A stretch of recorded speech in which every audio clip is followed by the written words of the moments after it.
miles per hour in gusts and penny-size hail. Source, radar indicated. Impact, expects damage to roofs, siding, and trees.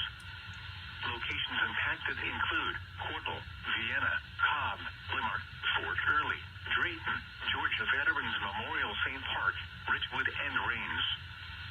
For your protection, move to an interior room on the lowest floor of a building. If you see wind damage, hail, or flooding, wait until the storm has passed, and then call the National Weather Service toll-free at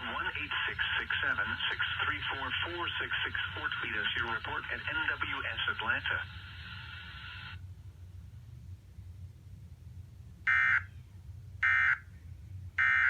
This message from the Emergency Alert System is now concluded. From WeatherScan 24/7 online radio.